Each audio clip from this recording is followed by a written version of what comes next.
Hello, David. Yeah, hello, Graham. I've got a joke for you. A joke? Yeah, it's like a... I don't know why I'm surprised. We do that every week. All right. What do you call flying cheese? Is it something to do with Cheese Whiz? A Pegaswiss. So is this cheese in the shape of a flying horse with holes in it? It's getting too complicated. 4. I'll give you a 4 on that one. Oh, thank you. Pegaswiss just was an interesting image, if nothing else. I have to tell you, I didn't make this joke up. This is from Eliana. Good job, Eliana. That's a great image. A flying horse, cheese horse with holes. That's a great image. You know how this joke is so much better than the jokes we told last week. I'm excited to see what you brought to the table. Earlier today, actually, my kids were like, your jokes last week were terrible. Well, so they speak the truth. They do. They speak the truth. Okay. What is a ghost's favorite item of clothing? Sheet. Boots. Wow. Okay. I like this joke. This is a good joke.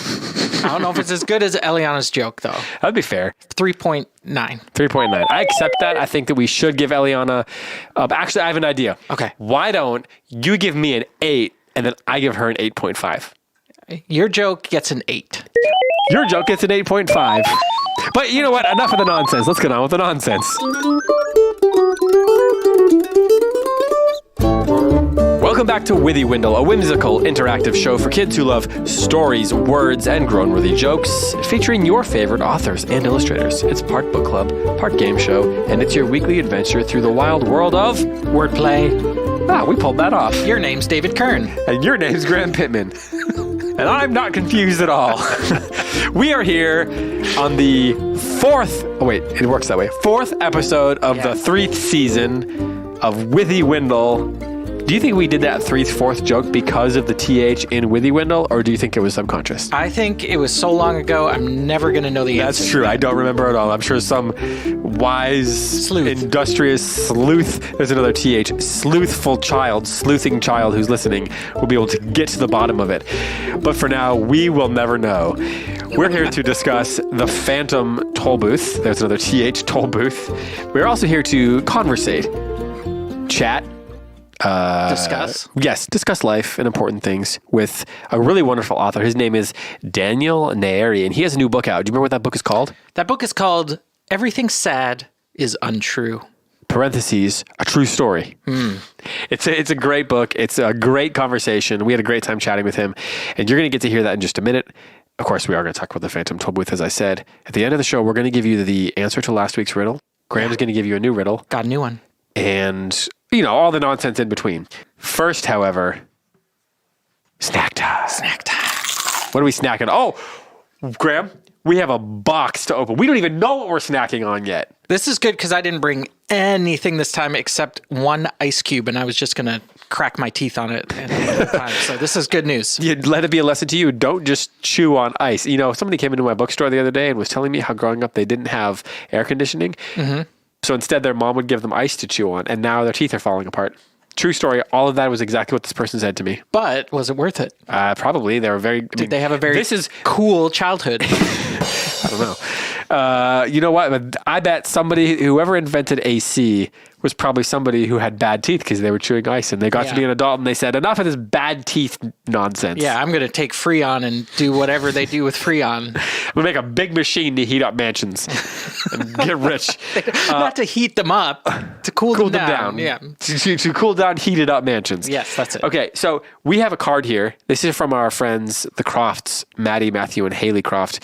It says, congratulations on season 3. Enjoy the snacks. So I'm going to assume there's snacks in that box. So this is a preemptive congratulations. Yeah, that's right. They're expecting season 3 to go well. Well, I guess they know that it's already started. So congratulations on starting season 3. Yeah. You made it. You made it to the beginning.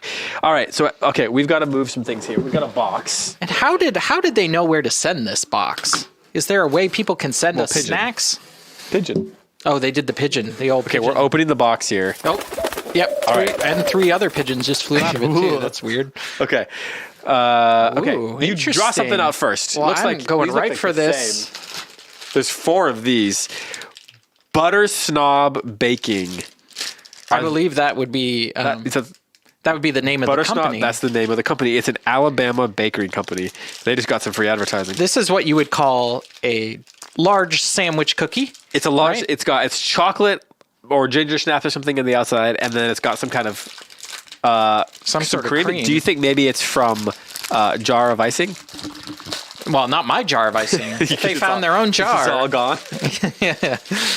Just last night we were talking about how one of your kids, perhaps Gerald, for example, should go for Halloween as Jar of Icing. So what I want to know is how many kids next year are going to go for Halloween as Jar of Icing? Probably no one. Probably no one. Because you didn't even manage to convince our kids. I know, he was like, well, that sounds terrible. Okay.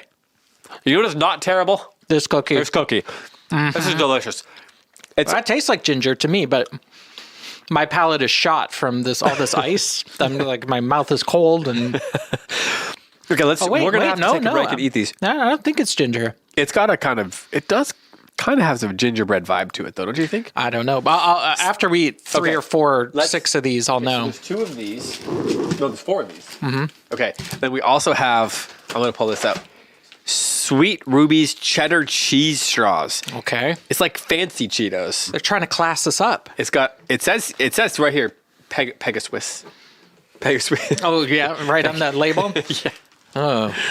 What do you got there? I see another box inside this box. A box in a box. A box in a box, a smaller box. It looks like it's also from Butter Snob Bakery. Ooh, yes. These... Are those like macaroon type they things? They are macaroons. There's 2 little packages of 3. So there's 6 total macaroons. Okay. Looks like there's a variety of flavors. We're going to have to just eat these during our break. Yeah, I think the so. last thing we have here is spicy ranch crackers, deliciously addictive. I don't know. So they've given us spicy things, salty things, sweet things, and it's like they know us. Maddie, Matthew, and Haley. Thank you very much. This is going to be a great snack time. We're going to need about an hour now to snack for a bit. So I was going to say this might be enough snacks that we could even eat this next week, but I know that's not true. Well, no, we'll crush these. Yeah, we'll get rid of these pretty quick. All right, so right into our gullet. Is it into your gullet or down into your gullet? Well, which part is the gullet? The gullet's in your gut, right? Yeah, so through your mouth to your gullet. Or is the gullet the thing that takes it down to your gut? Well, it's ending up in the gullet or it's going through the gullet.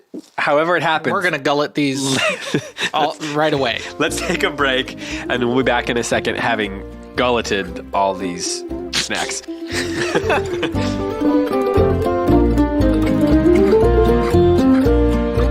All right, well, we are back from snack time. We have gulleted all kinds of snacks. I mean, I just want to say we didn't eat these while on the air. These spicy ranch crackers are delicious, but we can't just talk about snacks the whole episode. It's time for everyone's new favorite segment, Lazy Words. Sorry, I did a lot of work to say lazy words there. I actually liked that one. Unlike the other ones. But before we do that, hey, David. Yeah? Do you know we have a new sponsor for this episode? Let me guess. It's Pigeon Perkins for the restaurant for when your pigeon is tired along the road. It is not. No. And I knew you were going to say, is this another fake ad read? It's quicksand bed for when you're trying to cross the quicksand pond. And you're choosing a bed as your vehicle? No, but when you're going... No. Think about quicksand. You can't go into it. You have to stay on top of it. So you know how like on a pool, you have a water, like one of those floaties? It's a quicksand floaty. So then you can kind of paddle across without sinking in. That's pretty good. But it's bed? I mean, if you say bed, it's like, it makes it sound comfortable. I was thinking this is a bed you get into, but never get out of because it's quicksand bed. No. It's a positive experience of quicksand. It's like how you overcome the quicksand. Although slowly sinking into quicksand might be a good way to fall asleep. Oh, is that a hint? It's Podcast Nightlight. The nightlight that plays alongside your podcast while you try to fall asleep at night. Yeah, you're good at these. You need to come up with a fake ad read. This is not a fake ad read. Oh, it's actually a real one. Those were fake. Okay. This is real. This episode... Let me guess. It tells you if your leg's your leg. Oh, no, wait, you really mean it. I'm serious. Oh, okay. I'm sorry. This episode of the Withywindle podcast is sponsored by Bandersnatch Books. Oh, I know them. You do know them? Yeah. I believe you. Because they are not that far from us. No, they're not. They are based right here in our beloved state of North Carolina. And we have a couple of books published by them in our bookshop. So, David. Yes. The king of the goblins was dead. What? Poisoned by a tainted royal quiche. A quiche? Like the egg dish? Yeah, it was tainted. The quiche was tainted. There is nothing worse than a tainted quiche. Not looked upon favorably by many in the kingdom. His reign ended one morning through a clever act of treachery carried out in the night. Witnesses to the poisoning of the quiche there were none. Thus, not only were the usual suspects questioned, but also the unusual suspects. Who do you think the usual suspects were? And in any community of goblins, all suspects are unusual to begin with. I suppose that's true. Bandersnatch Books presents Goblibet, a brand new alphabetical murder mystery with, you guessed it, goblins. Author Goblibet? Goblibet. Author Ken Preby's 26 lyrical testimonies and detailed courtroom sketches provide young sleuths. Hey, there's that word again. Sleuths. Young sleuths with everything they need to crack the code and find the culprits. Are you ready to try your hand? Visit bandersnatchbooks.com/Withywindle. You didn't know we had a code for this one, too. So it's Bandersnatch. Books. Can I try to spell Bandersnatch? Can I see if I can do it? I doubt you can, but go for it. B-A-N-D. Band. I feel like that part I can do. Mm-hmm. Band. So B-A-N-D-E-R. Bander. So far, so good. Snatch. S-N-A-T-C-H. B-A-N-D-E-R-S-N-A-T-C-H. Bandersnatch books.com/WITHYWINDLE.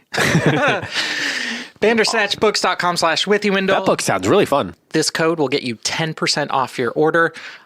I'm going to do this immediately. I'm going to be the first one to use this code because I want a lyrical testimony-based murder mystery. So you get to be the sleuth. Yeah, it sounds incredible. So, okay, I think Graham is feeling a little uppity here. So why don't you go online and try to be the first to use this code? I'm sorry you won't be the first because while we're saying this, you won't hear this, for a day or so, and I've already used it. Well, let yourself be second. Yeah, be first to be second. Be the first person to be the second. Be the first to be the first kid. Again, bandersnatchbooks.com/Withywindle, and then put in that code Withywindle to get 10% off this amazing looking book by author Ken Preby. And that book is available now? It's available. Well, that's amazing. I can't wait to read this book and have it in my house and have it in our bookstore. And maybe one day we'll have to, maybe, I don't know, maybe see if we can get Ken Preby to come on the podcast or something. We'll see. I would think that sounds great. All right. Well, that brings us to snack time. No, we already did that. Oh, you want to eat some? Let's eat some snacks again, yes. And then we'll come back and do lazy words. We've had one snack time, but have we had second snack time? No, we haven't. And you know what? Second snack time is a great idea. That ad read really wore us out, so we need some nourishment. Some spicy, sweet nourishment. So we'll be right back. Maybe we shouldn't go anywhere. Maybe we should just eat on the air. All right. So it is time for lazy words. And as David said, this seems to be a hot segment. Everyone's favorite news segment. It's so exciting, even though it's lazy. I like that. So excited.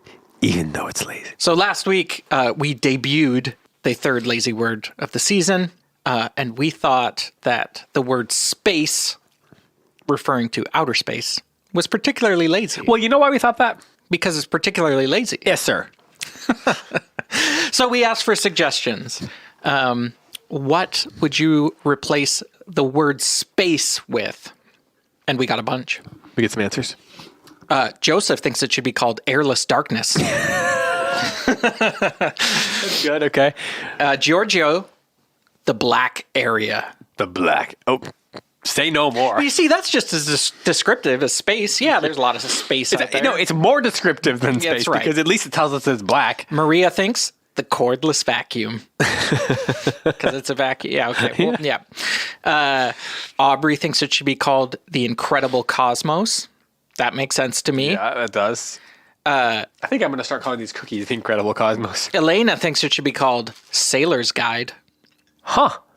That's creative. Eddie wants it to be called Whirly Twirly Expanse because of all the galaxies and the twirling and whirling. Whirly Twirly Expanse makes a lot of sense. I don't know what to say. Lily, this is a funny one.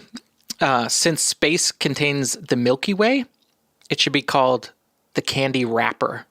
I mean, honestly, like every star is like a Skittle. So, and we got so many more. I can't read them all. Good job by everybody. Thank you. Just keep sending them in. If we didn't get to yours this time, we'll try to get to the next time. Yeah, thank you for sending these in. These are great. And honestly, you are proving that you can solve the world's most important problems when you send in solutions to these lazy words. And it's just we have hope in the future now. Yeah, I don't see any laziness coming through the emails. I know. I agree. Just industriousness. Exactly. Problem solving. Cleverness. The future generations are don't let the old people. Oh, so would you like to know this week's lazy word? I think that would be for the best because if we didn't, the segment would be like sort of half baked. So, David, you know how you wake up and you eat breakfast? No. Oh, well, you know how people wake up and they eat breakfast? Yes, my children do. Yes. And there's a time before lunch. You know, you wake up. What's that kind of time frame called? 11sies. No, not 11sies. Mid-morning? Morning. Let's go with morning. Hunger space? Morning, okay? Yeah. Okay. So, and then there's a... Morning was the word you were looking for? Okay. Yeah, morning. Okay. And then when you go to bed, what time is that? Night. That's night. Yes. Okay. After dinner? Evening. Evening. What do you call the space between lunch and dinner? Afternoon. Today's lazy word is afternoon. So people can morning's a great word, evening beautiful, night great, and then they're like, what do we call this area? I don't know, Larry. It's like we just had noon. We could just call it afternoon. Done. Let's just go with that. Stamp of Don't approval. want to work today. Moving on. I get it. It's maybe not the most exciting part of the day. I quite like afternoons, though. I don't know. I don't understand how this came to be. We need to come up with a new word solutions for the time between lunch and dinner where we're not referencing another time, which would be noon. We don't need to reference Here's noon. one. Morning isn't called... Before 5. You see, morning's not called before noon. It's true. Exactly. It's got its own cool lyrical word. Okay, so do you have any solutions? Nap time. Nap time. Coffee time. I mean, the sun is like kind of high in the sky. It could just be called like bright zone. It's true. I just Peak think day. peak day. Peak. The peak. The peak. But you see, you understand. Sorry. How's that cookie? The wallows. The wallows. The doldrums. Well, you know, there's the hour, like parents talk about how there's the witching hour, which Yeah. is kind of late afternoon before dinner when little kids start to lose their minds. I've heard of this. So the witching hour is a great name for something. So Yeah. it could be something like that, like the wallows. I think I'm not sure what it means, but it just sounds right. And it sounds like a time period that could encapsulate, 4 or 5 hours. Yeah, exactly. But I think this is a big problem. I think this one is serious. I agree. And you know what? This is not a word that you use sometimes. This is a word you use Daily. every day. Morning, noon, and night. Sometimes even afternoon. Sometimes afternoon. Yes. Actually, that's probably when you mostly use it. All right, so send us in what you think afternoon should actually be called because you are not lazy. You are industrious and studious and have solutions to the world's biggest problems. How could people do that?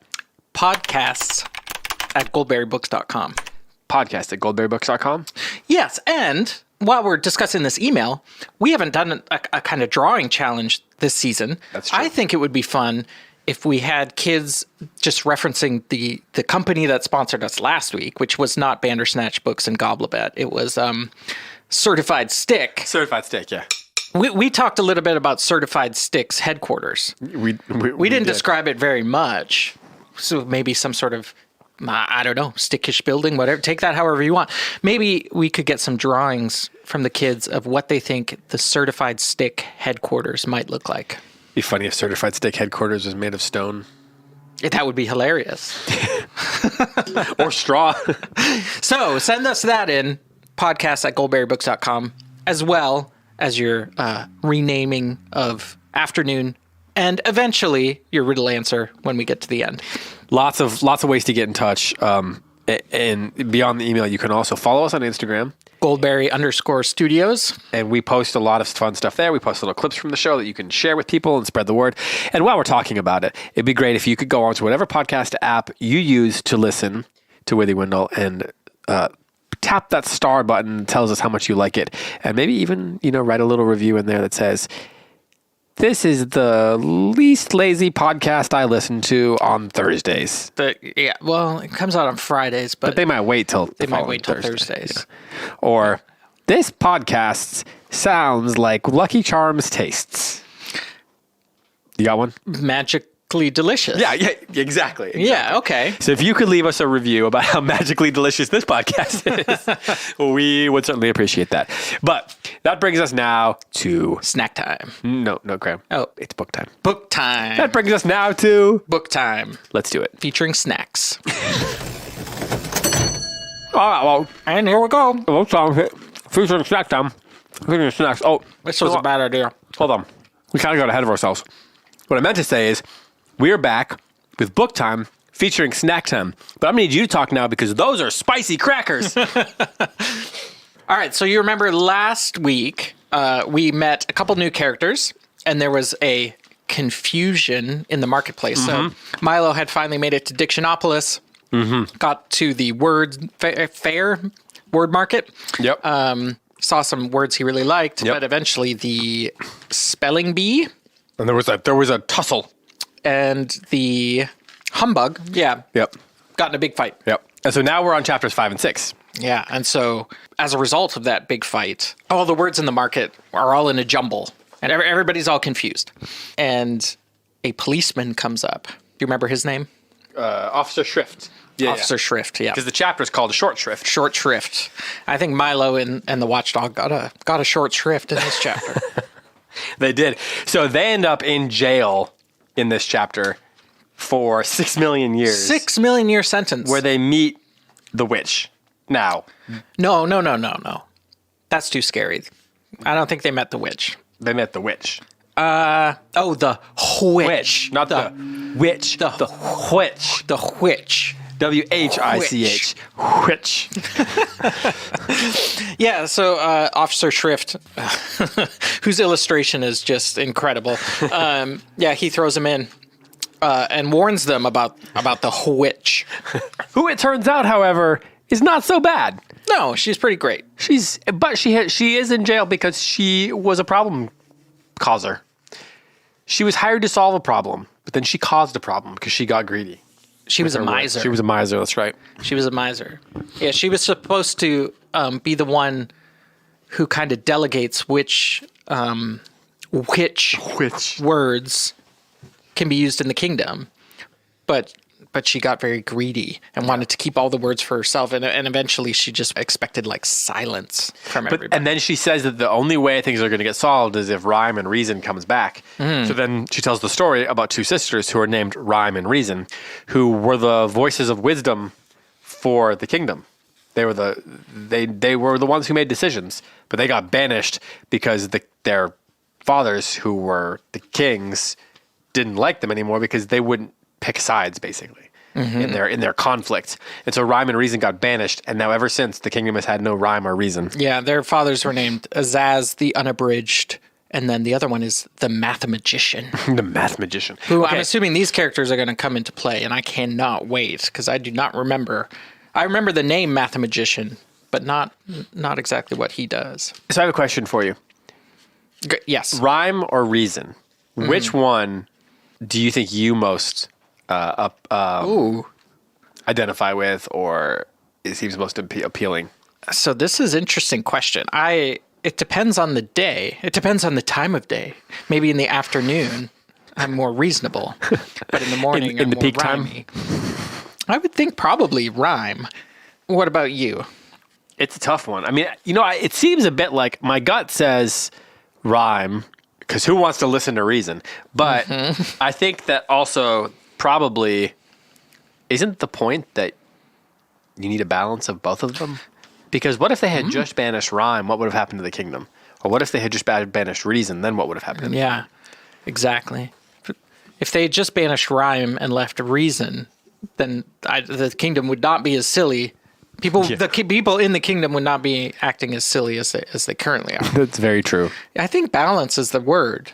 I think it's kind of the defining word of these chapters too, because also the witch did not have a balance. I think like her role in this wordy kingdom seems pretty important, because without her, everybody's just using all sorts of words and willy-nilly, just throwing them around willy-nilly, and everybody's all silly. But when she was miserly in her job, then words became sparse and people. Then you end up with lazy words. And people didn't say a lot of them, so too little. So there's that too. If she would have had a more balanced approach to her job as the witch, things might have gone better. The witch. The witch. So what do you think's going to happen to our guy? He got out of prison by just pushing the button and walking out, because the short shrift, he's sure loves to send people to prison. He's not that interested in keeping them. Yeah, he's not that interested in keeping them, which that's hilarious. I laughed out loud when that happened. So he's out of the prison now. What do you think is going to happen next? Well, I know like immediately that the king's advisors came and put them in a cart of some sort, or a car. I'm having trouble remembering. Yeah, where is that? Oh, it just doesn't say. It's their vehicle. Oh, it's a small wooden wagon. It's their vehicle to take them to the royal banquet. So I know that's where they're going next. But vehicle. Yes. AKA conveyance. A conveyance. Oh, yes. Or a chariot. Or a rig. A buggy. Coach. Brougham. Chandridan. How does one? I don't know how to. Chandridan. That's a new one to me. And of course, that is not a lazy word. They're not sure. Milo's confused out how it's going to go, and then they tell him, "You need to be quiet," for it goes without saying. Which is such a good pun. I know it does. And it's one of those ones that takes you a second, and then you just realize that. So they're going to meet the king. Doesn't seem that way. I imagine there's going to be some nonsense in the next chapter. I would hope so. And then in the chapter after that, there's going to be some silliness, and then it might switch back to nonsense. And at some point, there should be a brouhaha.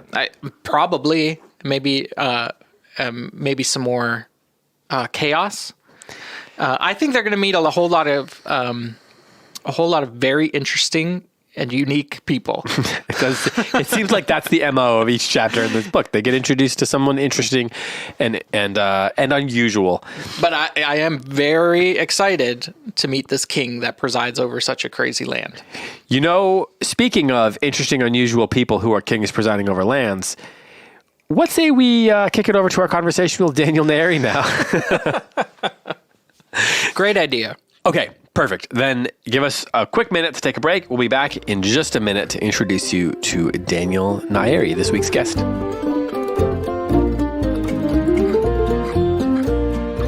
And we're back! Well, that woke me up. Well, yeah, you were asleep, so I feel like it was for the best. We're back. We're about to have a conversation with Daniel Nayeri, and I have a feeling you will not be able to fall asleep during this conversation. I mean, you might be able to, Graham, because you can fall asleep, like, when being run over by a train. But the kids, I bet the kids are going to stay awake. Daniel Nayeri was born in Iran and spent some years as a refugee before immigrating to Oklahoma at age 8 with his family. Graham, do you know what a refugee is? Yes, I do. Could you explain that to the kids, or would you rather not? A refugee is someone who has to escape from a place or country into a new one. And people say we're kind of a country of immigrants who were refugees because our country started because people came from so many different places. Now, some of those people came in 1700, but Daniel and his family came not that long ago. And so a lot of his stories are about that. So he's the author of several books for young readers, including the book we mentioned earlier, Everything Sad is Untrue, parentheses, a true story. And also Straw House, Wood House, Brick House, Blow, 4 novellas. He lived with his family in New Jersey. And one of the things that we discovered on this podcast that he just kind of dropped in there and ran away with is that he was a pastry chef, a chocolatier. Yeah. So he knows a lot about chocolate and sweets and various confections. And we are very interested in those things. So he talks about that. He talks about how chocolate's made. There's lots of interesting things in this conversation. We had such a good time chatting with Daniel. Yeah, agreed. Scale of 1 to 2, how high would you rate this conversation? 11. I didn't even know you could do that, but I accept it. It's 2 times 5 plus 1. That's how I got to 11. I see what you did there, I think. I think that makes sense. It doesn't matter. All right, you know what? This is nonsense. Let's get on with the conversation with Daniel Nayeri. Okay, well, we are here with Daniel Nayeri. Nayeri? Not Nayeri. It's close. Yeah, I'll take that. Nayeri. We're so glad that you're on the podcast. Your book has been making waves in our shop and among a lot of the families that listen to this podcast. And so thank you so much for coming on and just being a part of Withywindle and, having a good time with us. Thank you for having me. Any podcast named Withywindle, I'm all for. We're just reading Lord of the Rings to my son. It's his first run through. He's 9. Oh, nice. So about 3 weeks ago, we were at the Withywindle. So there was a bit of serendipity. The river, of course, that Tom Bombadil lives off of. My favorite character, blessedly not in the movies because they would have ruined him. Yeah, it's too hard to do. And I was like, this is way too hard. But I love it. Thank you for having me. It's an honor to be here. Yeah. Well, so we've got lots of questions, but we have to start with, the standbys, the essential questions. We always tell people, this is the most important question that you're going to get on this podcast. Graham, would you like to do the honors this time on this most important question? I typically do it, but I'm feeling magnanimous this morning. All right, Daniel. Cheetos or Doritos? Go. Okay, fuego everything, first of all. So Doritos has some new fire flavors that I got to go with. So we're going hot and spicy. Hot and spicy every time. But Cheetos does as well. They do, but can I say Cheetos if I've got chopsticks? Because those things they don't come off of your fingers. They're like axle grease. Oh my goodness! You just orange finger. This is so funny. The last person we interviewed, literally, this is not aired yet when we're doing this interview, but the last person we talked to literally said the same thing. Chopsticks with Cheetos. Hey, that's that invention. Also, you got so many of them in your drawer. The little wooden disposable ones. I know it's a little bit of a Ponzi thing to do. It's a little bit, pinky up as I drink my tea sort of behavior. Just put your hand in the Cheetos bag, buddy. But we live in a technological age. I'm trying to write while I'm doing this, and I can't be smearing orange powder all over my computer. It's true. So are you a snacker while you write then? Sounds like you are. Oh my gosh, it's awful. Yes. If I'm doing well, because there's just a little, floaty of candy wrappers and chocolate and snacks and coffee. Okay, so one of our segments on this podcast is snack time. So just in general, what are your favorite snacks? What's your go-to candy? Like, we have some things we go to when we're recording. Yeah. What are you turning to get you through a tough writing period? Listen, I'm omnivorous. So I used to be a pastry chef. So my specialization was as a chocolatier. So I used to do these chocolate tastings for the like literally it was $500 a person to get in, right? So we're talking about you're going to eat some amount of chocolate at such a high end. And so some of these chocolatiers that were bringing the pieces in for, they're handmade. They only make 12 a day, literally 12 pieces of chocolate a day. Some of these, so we're talking about extreme, high quality chocolates. Some of the factories, will be like just outside of Pisa, and they only make 20,000 bars a year. which is an incredibly small number. And so a lot of people assume as a result that I'm very snobby about my chocolate. And the answer is I will lick the chocolate that has smeared off of the underside of your couch cushion. I'm not a proud man. But if I have a choice, at the gas station, I'm always going for caramellos. Caramel. Okay. That's my gas station pick on a road trip. If I'm snacking while I'm riding, I love a Nutty Buddy. Okay. You know, those things are pretty rad. I like, and we're still on the sweets. Raisinets are nice because again, you're just grabbing and but it's all like chocolate. You're not going to like gummy worms or something. No. I'm not I mean, I'll do some Sour Patch Kids, you know, if I'm in the, but no, I'm usually a chocolates.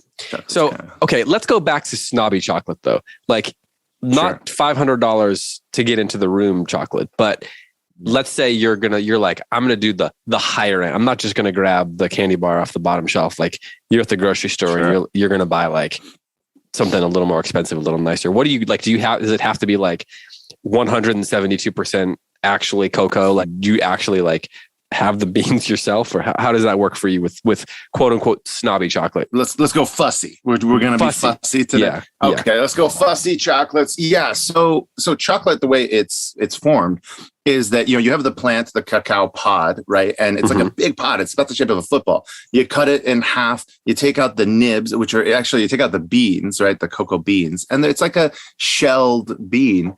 And then you have to roast it. And you can roast it really deeply and get like almost like a coffee smoky flavor, or you can roast it really softly just to get the shell off. But the roasting process is to get the shell separated from the nib.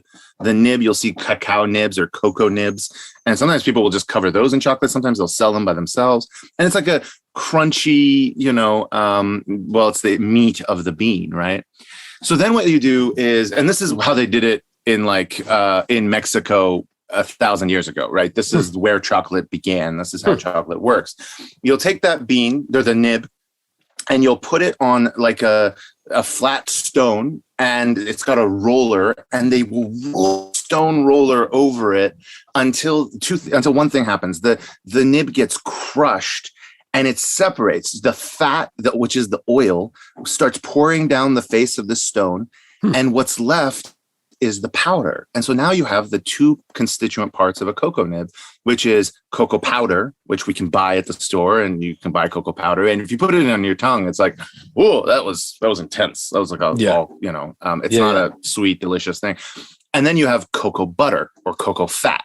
And you can literally buy those two things separately. People use cocoa butter for their skin. People use cocoa powder for making chocolate cookies. And then what you do in order to make chocolate pleasing is you take the cocoa fat, you take the cocoa powder, you take sugar, and technically all you need is that. That's what a dark chocolate is going to be sugar, cocoa fat, and like mixed together. And when you remix it together, it's in this case nowadays in modern ones it looks like a cement mixer. It's just like turned constantly, and the more you turn it, the smoother it is. If you ever have like a handmade chocolate, it'll be really gritty. The reason it's gritty is because it just hasn't been turned over in itself. Okay, this isn't a chocolate podcast, but the reason I tell you all this is because the percentage that you're looking at is the percent of cocoa powder that has been brought back into this mixture of milk. Sometimes they'll have like soy lecithin, which is something that brings everything together. It's an emulsifier. Sometimes there'll be sugar. And then, by the way, Nestle in the early 20th century was like, man, dark chocolate is kind of bitter. How do we make it sweeter? Well, I'm a powdered milk for formula babies producer. Like Nestle used to only make powdered milk for bottle formula for babies. And they go, here's the problem. If in that mixture you you pour in milk or cream, which would be really nice, it seizes. It immediately becomes like a ganache. And so you can't do that. You can't just have melted dark chocolate and turn it into milk chocolate. So Nestle comes along and goes, but you could if it was powdered milk. Right. And so he puts powdered milk in there. He invents milk chocolate. Everybody goes nuts because milk chocolate is just like easier on the tongue. It's sweeter and it reduces that percentage. Right. So milk chocolate traditionally is at the 50% to 60% cocoa powder. Whereas you get into darks, dark kind of starts around 60, 62. It's not a real science. So some people will call their dark, but it's like a 60. And it's like a really light dark. And then, of course, you get to 72, which is the number you were referring to, I think, because 72 is considered the tasting chocolate. That's a dark. It's right in the middle of the range of dark. It's really where you can get a sense of the quality of the cacao. And then you can keep going. You can go up to 85, which is bitter. I know some people who only taste at 85. By the time you get to 99% cocoa powder, you've basically got all powder and just a drop of little bit of cocoa fat or sugar. So there's no room for sugar, which means if you take a 99% dark chocolate and put it on your tongue, one, it will blow out your palate because it's like taking the cinnamon challenge, except with cocoa powder, right? You're just, and so you can't like sit there and eat 99% chocolate unless you're challenge accepted. Yeah, exactly. That's the new challenge is go eat that. So the short answer to your question was 72% is where chefs will taste. And my favorite bar is an outfit outside of Pisa called Amadei, which is Amedei. They have a lovely 72% bar that is just spectacular. Very much worth it. A great Valentine's gift is that their whole line of bars will not be cheap. Have you considered becoming the next Mr. Rogers and doing a kids YouTube series where you talk about baking and chocolate and things like that? I've nenever considered putting myself in a sentence with Mr. Rogers, but I did it for you. I think he's the greatest of the great. I love cooking with kids. I used to do a thing in the Bowery Mission where the weekend before Thanksgiving, where a bunch of sixth graders would come and we would make pies for the Thanksgiving. So the Bowery Mission is a food shelter in New York City that does thousands of meals for Thanksgiving, and they wanted desserts. And so we would make 600 pies in one night. And it's chaos. It's like 50 How many of those graders. did you eat? By the time you're on like pie 300, you're just like, I could Not go enough. for literally, anything else. There's usually a halal chicken guy outside. You can go. Okay, then a little break. Okay, so without thinking or giving like any other information, favorite pie? Pecan. All right. Yeah. Or I'm sorry. I'm in the South. Pecan. Pecan. Pecan. Dark chocolate pecan with like a little bit of something in there is always delicious. Yeah. All right. Well, we should probably give you a chance to talk about your books now. Graham, we have some questions about that, right? Well, yeah, before we get into that, like David says, besides being a chocolate expert, you also are an author. So your new book is Everything Sad is Untrue. We like to give our authors a chance in their own words to kind of pitch it, to kind of give a little synopsis about it. So here's your chance in a couple minutes. Tell us what this book is about. Sure. So it's the autobiographical middle grade novel that is sort of set after my own life. It sort of opens in Oklahoma, where a young man is standing in front of his classroom, and he is trying to explain to his class about his life before he got to Oklahoma, because he had come as a refugee from Iran after his mother converted from Islam to Christianity, which is a capital crime in Iran. So she fell afoul of the secret police, and they had to escape Iran very quickly and become refugees, go to several camps all over the world until finally they landed in Oklahoma. Of course, his class doesn't believe a word that he's saying. And so he is struggling to tell the story, and he's reaching further and further back to explain why the story is as it is, explaining the story of his family, the history, going back generations, until finally he realizes he's got to explain the entire culture of Iran, the mythologies, the poetry, and the literature. So his story starts as it blooms and becomes bigger and more fantastical. He starts to feel a little bit like a character in his culture, Scheherazade from the 1001 Arabian Nights, who is the great storyteller, telling stories to a murderous king.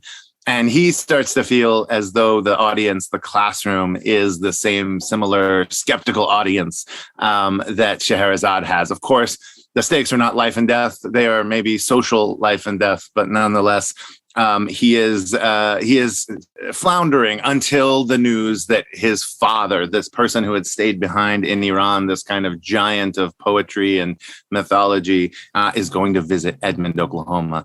There, the world of stories and the world of the real are about to crash together. Will he be that giant of a man, or will he just be a regular old guy? That is, well, you'll find out if you read it. When did you know you wanted to turn this story into a book? Oh, right away. When you were 3? No, well, I was 11. I was sitting in a typing class and I was typing up a story. This is when I don't know if they have these classes anymore, but they literally teach you how to type. Yeah. And we had to type out a story. And I had picked a short story by Terry Pratchett called Troll Bridge. I'm a big fan of Terry Pratchett, and I always loved him because he was so funny, and I love fantasy stories. I always loved Tolkien, and but then the story is actually about an old warrior who is sitting on a bridge. He's well retired. He's about to die. He's in his 80s, and but he's this grizzled old warrior who doesn't have anybody. And this troll, who technically is supposed to be taking the tolls at this bridge.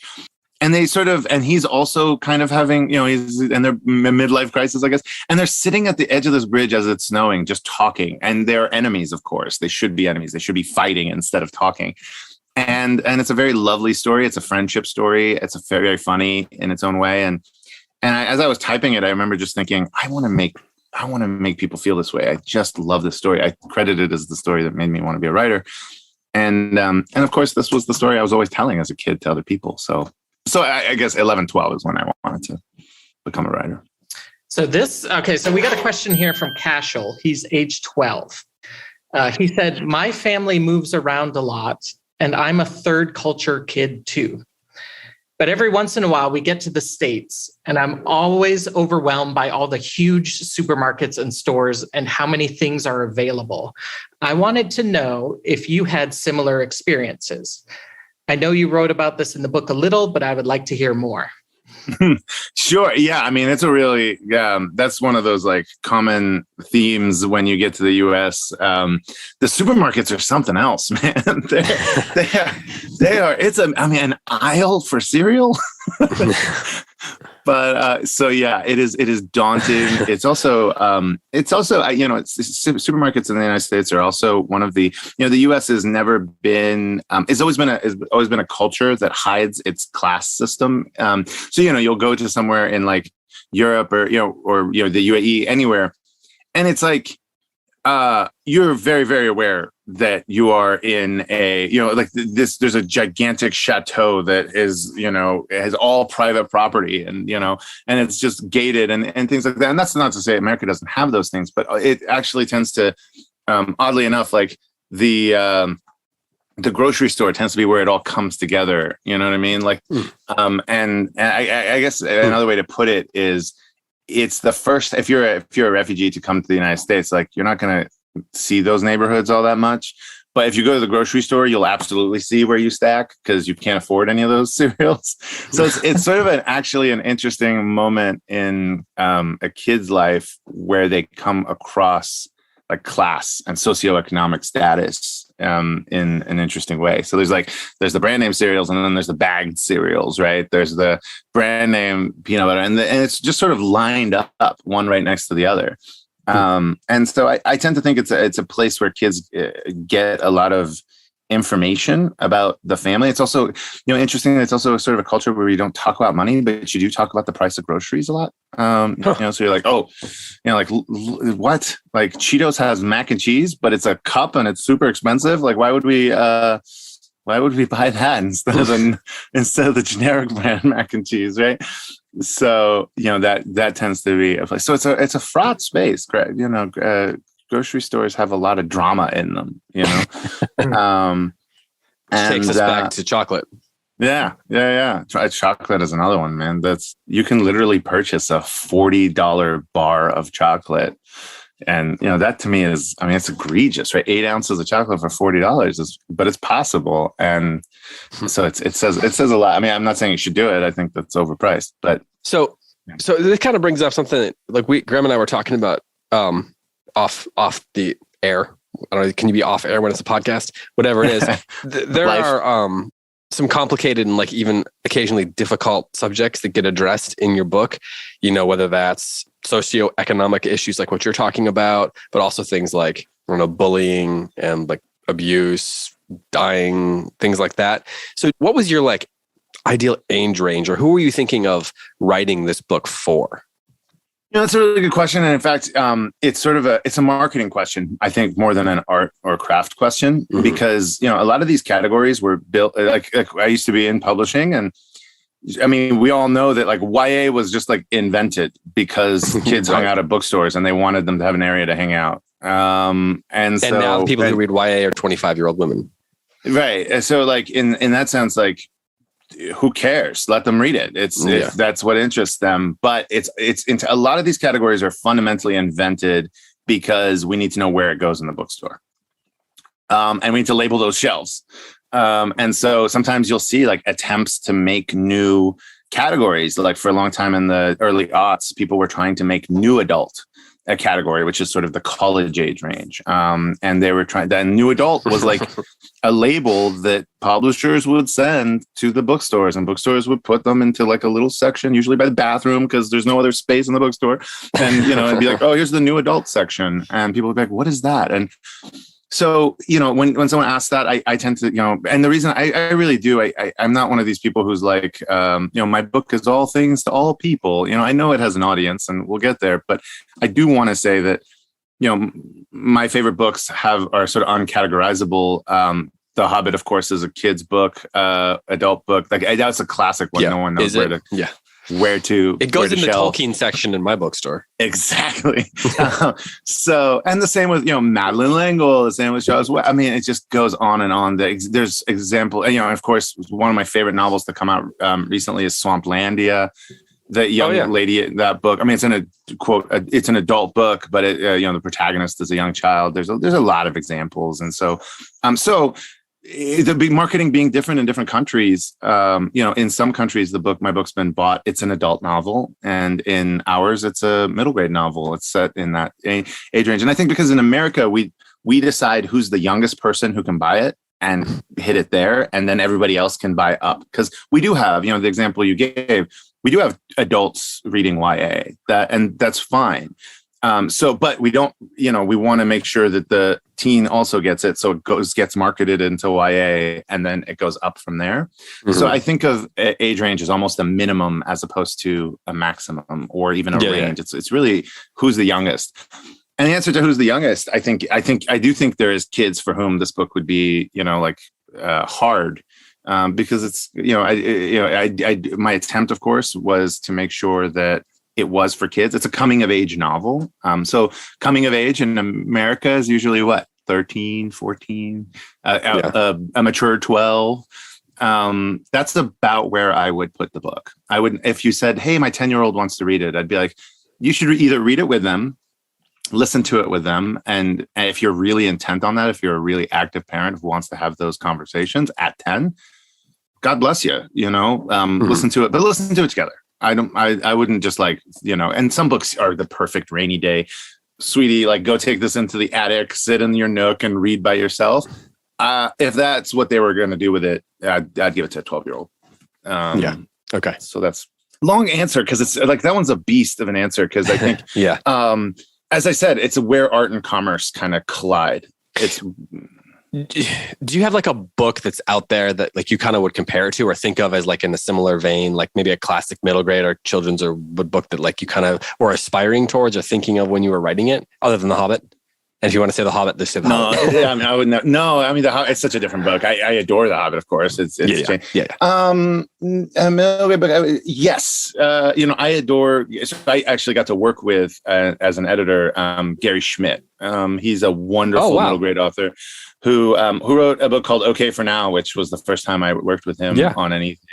And like, I'm a junior varsity Gary Schmidt. as sort of how I perceive myself. He's written across the age ranges. We did a picture book together about a saint called Martin de Porres. And then he did a sci-fi middle grade. Then he did a Orbiting Jupiter is a pretty hard. That one's his first YA novel. But he's wonderful, and he writes these sort of character-driven, sprawling, almost like slice of life, but also slice of the times. Like he sort of really gives you. The one I love. Okay, for now, is sort of, set in the 60s, and I don't know the 60s American history very well at all, and it was just such a great experience of it. So I think of him, if you're asking middle grade, alive author right now, aspiring, that's who I would say. A lot of the other people I aspire to are past, they're, well, that does happen. Yeah. So Daniel, can you talk a little bit about the title, Everything Sad is Untrue? Sure. So we've already talked about Tolkien a couple times, and, the title is very much a quote from his work, but before that, the reason I chose Everything Sad is Untrue is I really wanted a sentence like it that on its face isn't true, right? Everything sad is not untrue. There's plenty of true sad things. So when you read it as the very first thing you do is kind of squint at it with suspicion and say, like, wait a minute, what? Does that check out? That sentence doesn't check out. And then, of course, in the early part of the book, before you even get into the book, there's an epigraph that's a poem by Billy Collins, and it even says, like, it's paraphrased, it's not exact, and so it says Billy Collins approximately. And again, it's supposed to make you kind of squint and go, wait a minute, this kid or this author didn't even Google it enough to write the precise quote. Like, what's up with that? Why isn't? And the answer is because your suspicion at the open as a reader is what our narrator is reacting to, right? Because he says, the very first thing he says is, they all think we're liars. Like, all Persians are liars and lying is a sin. And so he has this very defensive posture. He's already defending himself from the accusation of being a liar. And you're already set up in that dynamic to be the accuser. And I really wanted that, because he is a narrator that you're supposed to kind of always be critiquing or, asking yourself, okay, how much of this is a child being emotional? How much of it is he doesn't have the right information? How much of it is he's emotionally unable to even tell us the reality? How much? And so that's why the sentence isn't, factually correct. But I also love it because it can be factually correct. Because the quote itself comes from this part in The Lord of the Rings where Gandalf, the great father figure, has died, and Sam and Frodo are just despondent. Everything has gone wrong. And then suddenly they hear the sound of laughter and they see that Gandalf is coming back. And Samwise, who's like the heart of the whole story, he's just this gorgeous, naive, sad, little guy.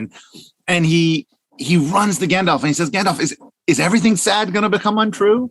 And it's a beautiful question. It's a question that's sort of like, it's so hopeful that just one thing has become untrue and maybe everything can be fixed. And I love that. I wanted that sort of optimism in the time of sadness for the narrator as well. So that's where the title comes from. So we've got a bunch, several questions here. And I think it might be worth trying to do some of these as kind of like a little, not rapid fire, but just kind of like give you a chance to answer a few of these quick so we can get to as many as possible since people sent them in. Does that sound good? Yeah, you got it. Okay. Kelsey asks, do you have any Persian fables or stories that you would recommend for kids? And then also wants to know if there is who the next Iranian author or book, Iranian written book you would recommend for adults to read. So any Iranian or Persian fairy tales, and then any other Iranian authors. Let me go backwards. So the classic Iranian authors that I love is like Ferdowsi wrote our national epic, which is called the Shahnameh. The best translation of that is by a gentleman out of UPenn called Dick Davis. And he's also translated several of the love stories out of it, but a really wonderful, faithful translation that even handles the poetry very well and is full of the mythology of Iran. Probably for adults. For kids, man, I don't know how to say her name. It is a name with a lot of vowels from the United Kingdom in it, but she's a wonderful writer and she rewrote several. Her name is Geraldine McLaughlin. I just added We know who you're talking about. Yeah. Do you? She's wonderful. Yeah. Anyway, she's the one to look to. She's done a good retelling of. Neither of those translators happen to be Iranian, so let me get back to you on that as well. So that you're talking about Geraldine McCorcoran. Is that how you say her name? Yeah. Geraldine McCorcoran. I'm sorry. You are so good, and you deserved me having figured it out, Geraldine McCorcoran, because I admire the heck out of her work. Yeah, we do too. Yeah, and she's like, I was looking her up not that long ago because I kept seeing more and more and more of her books, and I was like, how many has she written? And it's like 100. Yeah, it is. Crazy. She's a. How could it be McCorcoran when there's no R and it's a G? Exactly. Don't worry about it. Don't worry about it. This is me living the life of everybody who's ever engaged with me. But anyway, she does a retelling of 1001 Arabian Nights, and yeah, it's a good place to start. All right, Jenny wants to know: were there any stories that almost made it into the book but didn't? Yes, and I'm hoping to make a picture book of one of them. There was a gentleman who lived on the outskirts of my grandfather's land. He was a shepherd, but he really loved kids, but he didn't have any of his own with his wife. And so he would take scrap metal and make toys out of them. And one massive thing he made was a Ferris wheel. Out of like scrap metal parts. But it worked. It was amazing. And he was a great storyteller of the area. And so after we would leave my grandfather's land, we would drive and we would sometimes stop there for tea, and everyone would ride the Ferris wheel and he would tell these incredible stories. It's how I know any of the fairy tales or fables of Iranian culture. And he was just a really fascinating individual. He lived really kind of in an isolated space. But he had such a good heart and such a joyful and creative output. And so, yeah, I really want to tell his story. I think of it as just like the Ferris wheel in the desert story. That sounds really cool. All right. So, and Jennifer wants to know what happens after the book ended. Where did your family go? How did you and your sister become writers? We just kept living. So a lot happened. There's someday maybe a novel about the high school years, because I kept growing up, I guess. But yeah, after high school in Oklahoma, I ended up in New York, and became an editor in publishing. So I always wanted to be around books and writing, and so continued doing that, and we all kind of migrated around there and started writing. And so I suppose how we became writers is practice. That's the only way. So speaking of writing, Sarah wants to know if you're going to consider writing a cookbook, or maybe even if you just have any that you recommend. Yes. I always, speaking of Iranian writers, Samin Nosrat wrote, Salt, Fat, Acid, Heat, and it is a great primer in writing. If you want just a textbook, Wiley is the publisher, has a great textbook on cooking called The Professional Chef.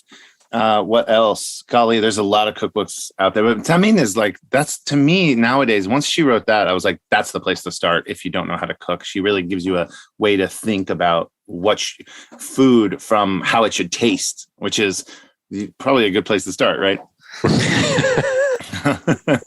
Wait, no, back to chocolate. You dodged the question. What did I? Yeah, she's also wondering, would you consider writing a cookbook? So in my younger days, I ghost wrote a couple cookbooks for other folks. Like Ottolenghi? Or did you write all the Ottolenghi cookbooks? No, not that one. But I don't know if as a chef I rank high enough to get a cookbook. I would like to. I think I'll always include food and lots of food in my writing. Now that you're a world famous author. Am I? Seems like it. Cool. Among the 600 people that, we say. Well, thanks. But no, actually, your book has been unrelated to the question. Your book has been really hot in our store, and I think word of mouth is going around, and people are like, okay, this is going to sound kind of condescending, but it's one of those ones where people are like, yeah, I hadn't heard of that book. Have you heard of this book? It's awesome.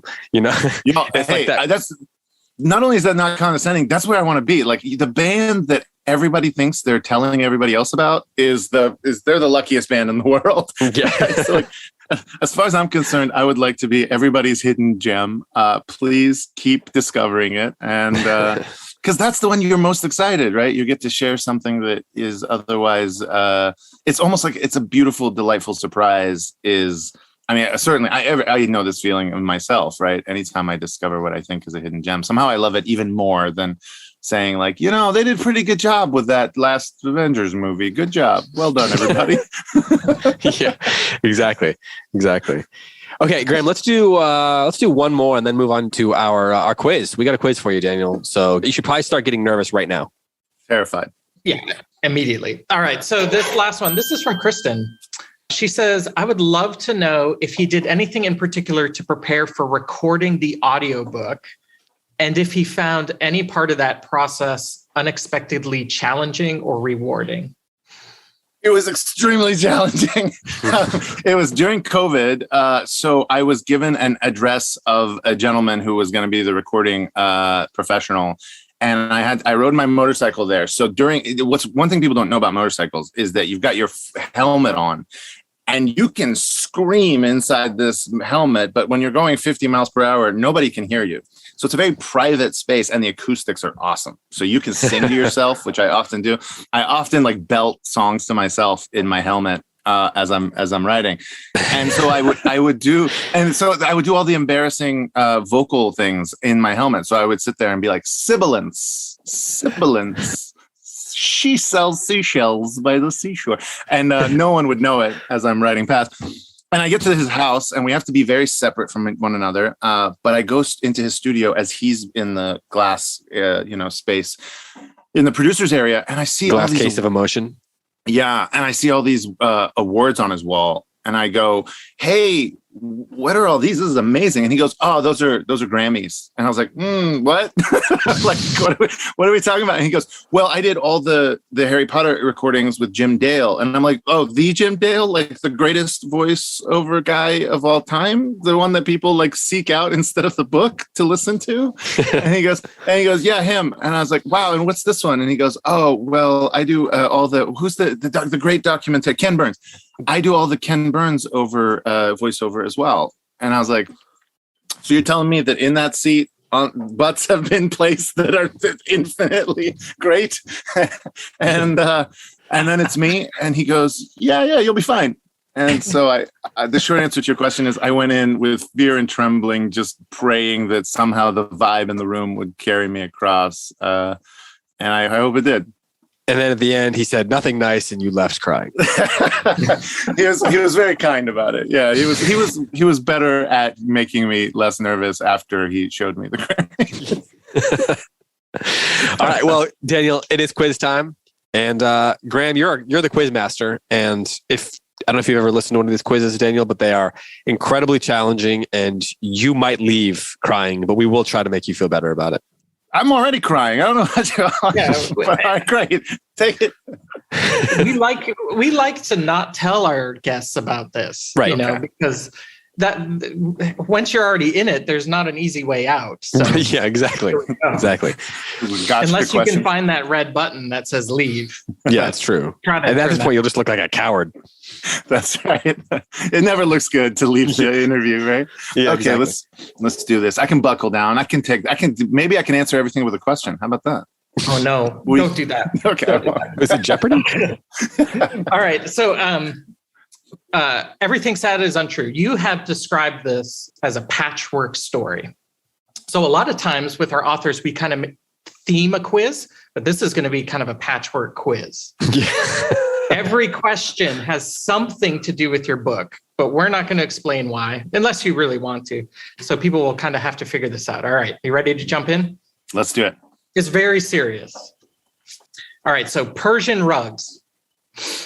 Okay. Persian rugs are acclaimed for their intricacy, the clarity of their design, and the incredible amount of knots, sometimes thousands per square inch. Okay. Which of these has more knots per square inch? Oh, no. Daniel, I haven't heard any of this either. So I'm right here with you. Don't listen to the clacking of my keyboard. Go ahead. It's very serious. Yeah. Okay. Which has more knots per square inch?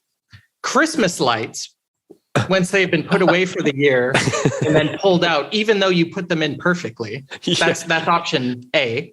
That's it. Just go with that. Option B, your earphone cords after you've shoved them into your pocket. Oh, that could be it. Even for 30 seconds.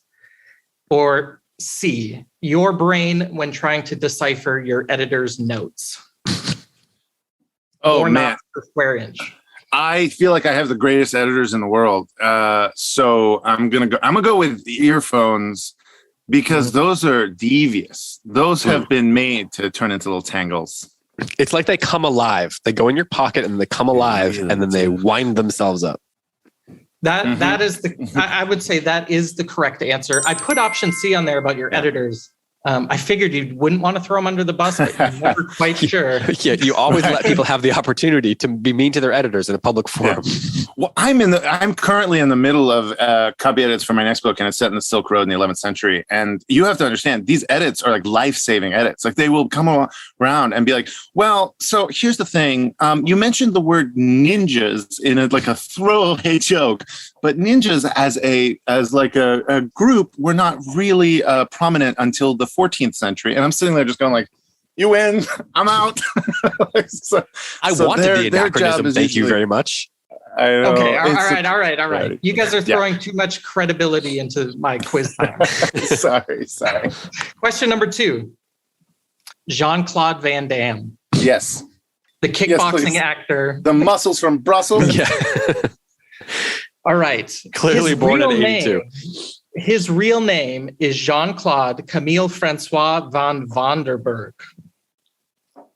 Van Damme is a stage name, but before settling on Van Damme, he briefly tried out one other stage name. Okay, which of these is it? You got multiple choice. A, Jean-Claude Van Shining. B, Jean-Claude Van Cujo. Or C, Jean-Claude Van Salem's Lot. Here's what I think, because I don't know this, but I do have a sense of him, and I would say Jean-Claude Van Shining sounds accurate. It sounds accurate, but is it accurate? It's not. But it feels like it. It's the kind of name you'd give yourself if you were trying to become a movie star. Like you're shining, you're a star. What if you were trying to sound like some kind of like rabid dog? Oh no! Was it really Cujo? Is that true? Oh, Jean-Claude. He was cool enough, but he tried to be extra cool, and it didn't work for him, I guess. Too far. That's too far, buddy. What does this have to do with anything related to Daniel? Yeah, I don't know. Yeah. I am a big martial arts obsessive, and in the book, Jean-Claude Van Damme, he's in the book. Question 3: Edmond, Oklahoma. Best. Okay, a place you called home for quite some time, was named after railroad agent Edmund Burdick. Okay, before that, in 1887, it was called Mile Marker 103. That's just tangential. Keep it, man. Keep it. Okay. You know the city intimately. We do not. If you could change the name of Edmond to anything else, what would you choose? Or would you keep it? Well, that's not a good option. You can't give him the option to keep it. If you had to change the name. If I had to change the name. So I lived on a street called Earl A. Rodkey Drive after a gentleman who was a flour mill owner I always thought it was such a weird name to live on, Earl A. Rodkey. But it turned out when I did the history, he, during the Depression, would give free flour to the people and really made Edmund survive, or helped Edmund survive. So I love the name Edmund. I think it's a really perfect town name. But I'd give Earl A. Rodkey, a great hero of Edmund, past the nod, and it would be Rodkey, Oklahoma. Rodkey, okay. Not Earl A. Oklahoma. Earl, Oklahoma. We will start a petition and get it to the whoever needs to have it up in that town. All right, last question.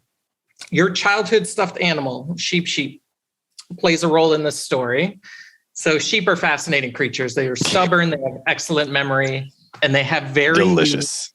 They have very unique eyes. they have rectangular pupils. Okay. This allows them to see up to like 320 degrees, basically anything that's not directly behind them. Okay. If you could opt for this feature, would you take it? I will tell you, people's eyes are like clearly will really what's the word, like unnerve. If you have a slightly different eyes, I will tell you why. During the early aughts, a popular fashion thing was colored lenses. Like the contact lenses. Contact lenses, yes. Yeah. And I had always wanted hazel eyes, and so I went through a very short phase wherein I had colored lenses. And if you look at photos of me as a 17-year-old, it's unnerving. Like you look at it and go, "What's up with his eyes? Is he like a murder robot?" Or what? And so I would not, even though I love the idea of having more power in the vision department. I think just unnerving people, scaring them, frankly, would be. What's the trade-off? Yeah, exactly. You can see it like Jean-Claude Van Damme. You'd be able to have that more of a sense of people sneaking up on you. Or yeah, I mean, it's like a spider sheepy sense. Jean-Claude Von Cujo. That's all right, Daniel. That is the end of the quiz. I'm giving you a passing grade, but I have to, send it up to the assessors for when they will give you that official report. But in 12 to 36 weeks, you'll get the official report. Thank you. Well, it is time now for the next very important segment in this conversation. I hope you have time because it is now the word of the week time. And the word of the week time is probably the single most important 5 minutes that you're going to spend this week. And so I don't want to overstate it too much, but I feel like we just need to give the word of the week section of this episode its due. So, part of the reason the words that come to mind: humbled, honored, anticipatory. Keep going. Ready. All right, we'll give you the word of the week instead of you having to give us words. Yeah, okay, cool. Yeah, ready. This week's word of the week is ready. Okay, so we have this problem here, Daniel, where we had this printer and it printed the word of the week. Gist of it is he kept screwing it up. So I took it upon myself between seasons 2 and 3 to create the official Withywindle word of the week dictionary. The OOWOWD. Did I get that right? I don't know. So I spent a lot of time on it, really, really worked hard at it. And then I put it on the shelf before the first episode because I own a bookstore and it's like bookstore shelf. Like it just made sense, right? Now, the flaw is I didn't take into account the troll that lives in the basement of our bookstore is just he's just a petty dude. And he stole the dictionary. And he's probably going to get mad at me now because I call him a dude. Trolls don't like that, little known fact. But he's churlish is what he is. They don't mind petty.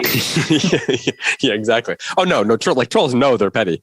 They just accept that. They just don't like being called dude. So it's part of being petty. So he has the dictionary in his lair. It's in the basement. Sometime we'll show you where he lives if you ever come to our bookstore. So to get the word of the week, one of us has to go down and we have to try to convince him to give us the word. So I'm going to head down there. We're going to see what he asks for this week. And so just bear with me for a second. All right. You got it.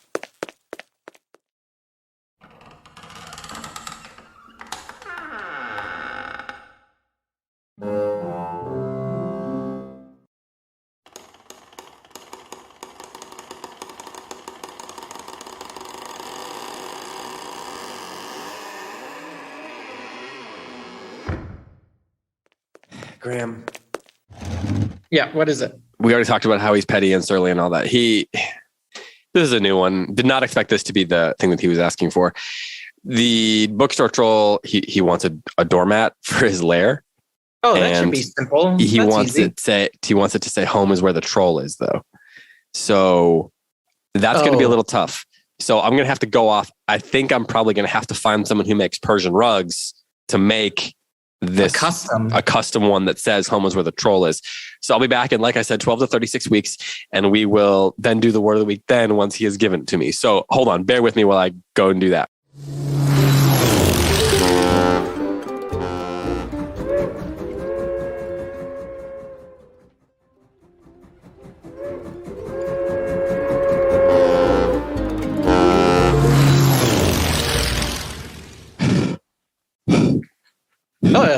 David, you look a lot tanner than you were before. Yeah, I had to go across the ocean. Little known fact about Persian rugs. Actually, not little known fact. Very heavy. And I'm back. So I got it. But then he told me that it was too big and he doesn't want it. But because I went to all that trouble, he was going to give me the word of the week anyway. So while he is surly, he was slightly less petty. So we got the word of the week. But now I've got to figure out what to do with this rug. A whole different situation. We'll deal with that later. Here's the word of the week. Okay. Daniel, are you ready? I'm ready. Okay. The word of the week is hobbledehoy. Hobbledehoy. No. That's real. It's a real word of the week, man. Come on. The troll joke. It's not a troll joke. Well, I mean, I can't prove that, but it's hobbledehoy.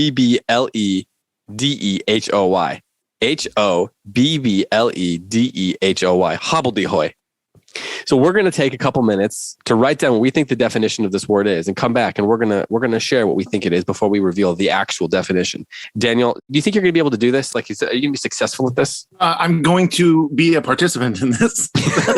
You were talking to the quiz winner, Daniel Nayeri. That's true. I don't know why I was skeptical. You don't know this, but the rug outside of my house says hobbledehoy. It says home is where the hobbledehoy. Yeah. I don't know what that means. That's weird. It's weird that you don't know what it means, but there's still a Persian rug outside your. You know, we're weird people. We'll put anything on a rug. Yeah, this will make sense as soon as I know the definition of this word. I hope. Yeah, actually, it really will probably. Okay, so we're gonna take a minute, write down what we think it is, and we will be back. I'm gonna walk around and pace.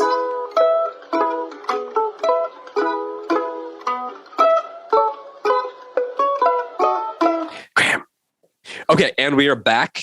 We're back to provide our definitions for the word hobbledehoy. Graham, as is our tradition, you will go first, then I will go, and then our very special guest will go, and then we will reveal what the real definition for this word is. Graham Pittman, you have the floor. Hobbledehoy is... All right, you guys know pirates, right? Heard of them. But personally or like... All right, so pirates. Sometimes they can be too successful. And so hobbledehoy is the feeling of malaise that sweeps over the entire crew when they have plundered too much and realize that happiness lies elsewhere. So it's like the opposite of ahoy, mate. Yeah. I think it passes. It only lasts like a minute. Okay. Well, yeah, part of being a pirate is pushing those sorts of feelings to the subconscious. Like you've got to keep them away from the surface. Yeah, you don't want hobbledehoy if you're a pirate. I agree. Now, I don't know if that's the right definition, but I don't think it is because I think that hobbledehoy is the Belgian name for the tool that is used when emulsifying cocoa butter with cocoa powder when making delicious milk chocolate, usually on Tuesdays and Thursdays. So like this is very hobbledehoyed chocolate. Right. And someone goes, that'll be $40. It's been triple hobbledehoy. Yeah, it's a particular tool. It's the Belgian name. Yeah, right. Exactly. Triple hob. Exactly. Oh, wait, what do we call it? A whisk? I don't know, man. I'm not a chocolatier. All right, Daniel. Well, I think those are both wonderful, but the actual, let me just deliver it right now. The real is it's an exclamation of exhaustion, as when someone has carried a Persian rug across 3 continents. Example: how you doing, buddy? You limping? Hobbledehoy, my hip hurts. I don't know if that's the real definition, but I'm going to incorporate that into everyday use and just see if it catches on. Okay, so the actual definition of hobbledehoy is an awkward or ill-mannered young boy. That's what a hobbledehoy is. An awkward or ill-mannered young boy. So I just added this into my vocabulary, into my household vocabulary. Then. Yeah. So if you were shouting at them a bunch of newsies in the 1940s, you'd be like, "Hey, you no good Nick ragamuffin hobbledehoys." Yeah, right. Yeah, exactly. Can you incorporate this into a story? Maybe the story should just be called Hobbledehoy. Well, I mean, we need a personal touch, so it's going to be the Hobbledy boy. Or like the hobbledehoys of Eastwick. Yeah. Oh, there you go. Hobbledy Hal. Yeah, there you go. Don't do what Hobbledy Hal does. The story of Henry IV, part 2. Okay, so we got to get to the end of this conversation. Daniel, what are you working on right now that you can tell us about? Well, you did tell us about, actually. Yeah, so it's actually a comedy adventure. It's a comedy adventure set in the 11th century Silk Road. It's about this like portly huckster, this merchant who goes from village to village swindling people, and this young monk who's a little boy. It's from his perspective who he meets. And the boy really feels like this merchant is a liar and sort of a no good, frivolous individual. And but unfortunately, they find out that all those villages he's been swindling have gotten fed up with it, and so they each hired a different assassin to come and kill this merchant.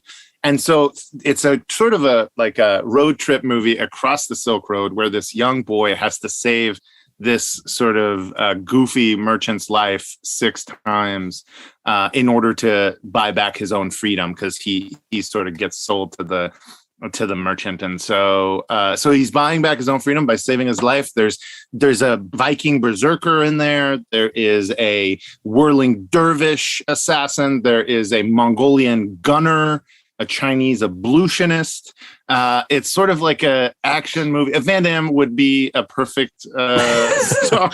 Van Cujo? No, he wouldn't. Yeah, Van Cujo. No, it's a very much like a rollicking story, but set in a time that I'm really interested in, the Silk Road, and this young boy who's sort of been orphaned and doesn't really feel he has anyone in the world, and the person that he has is someone that he doesn't really respect, and slowly he starts to realize maybe that. Maybe what some of the virtues that this individual does have, one of them being that his sort of the expansive nature of his love. Just to be clear, did you use the phrase portly huckster? I did. Yeah, I feel like all the men in my family eventually become portly hucksters. Okay, two quick things for you. No explanation here. We just need like a quick answer. What is your advice for young writers? Like, if you had to give them one piece of advice and you could only do so in 3 words, what would they be? Only in 3 words? You're done. Perfection and repetition. Well, now I want to ask a follow-up question, but we don't have time. That's the rules of time. Doesn't last forever. And then the last question. We like to challenge our authors who come on to challenge another author to come on, to bear the slings and arrows of outrageous fortune and whatever else that quote is of this podcast. So who would you challenge to come on Withywindle and have to endure what you just had to go through over the last hour or so? Well, if you haven't had Gary Schmidt, I think you could upgrade to that gentleman. The other is Vesper Stamper is another. I'm not doing a list. I'm picking one. I'm just calling someone out. This is like a wrestling show now. Yeah, exactly. Yeah. I'm gonna have to go with Gary. That would be great. Has he been on the show? He's never been on the show. That's someone we'd love to have on. He'd be wonderful. Yeah. Daniel, this has been so much fun. Thank you so much for coming on, for stopping your windstream wherever it is, and just joining us for an hour or so and answering our questions and talking about your books. Your book is great. We appreciate that you wrote it. We're grateful for it. And we're grateful for your time. So thank you. Thank you for having me. Thank you for owning a bookstore, first of all. Thank you for having this awesome podcast. Thank you in every way. I really appreciate it. Thank you so much to Daniel Nayeri for coming on. We had such a good time. We hoped you enjoyed that conversation and hope you'll check out his book. Wasn't that awesome?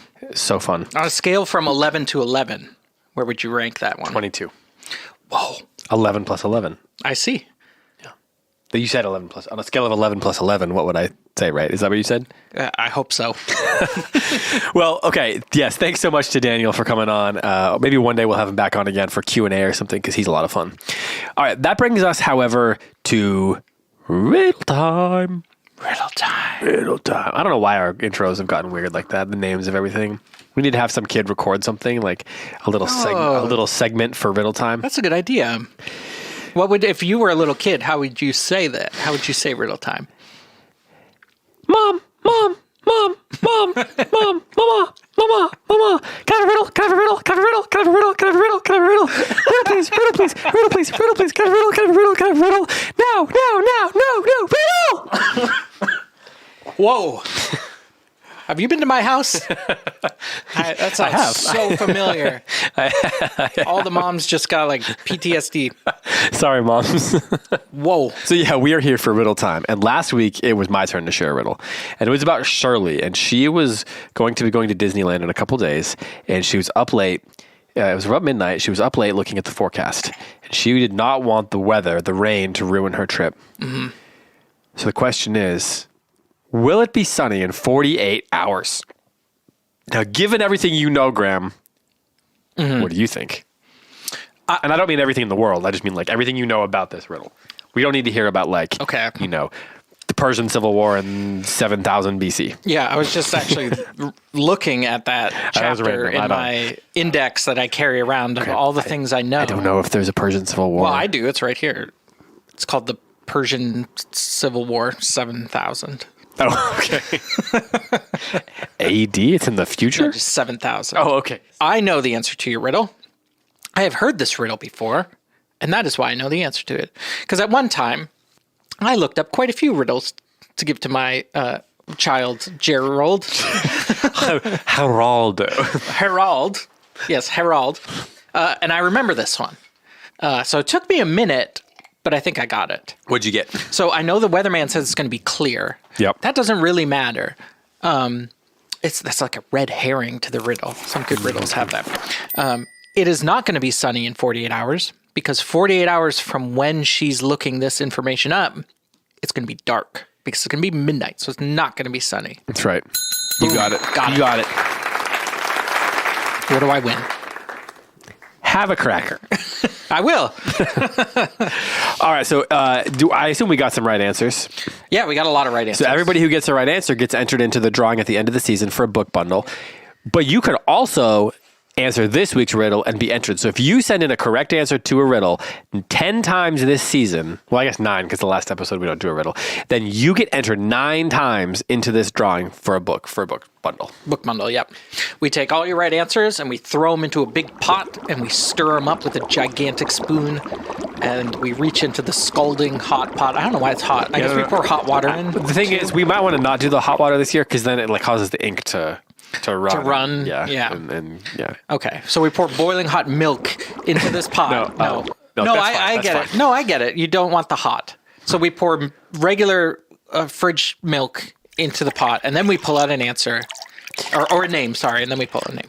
You know what? I'll explain the situation here to Graham when we're not recording, because it might take a little while. Graham, do you have this week's riddle? You better believe it. A boy.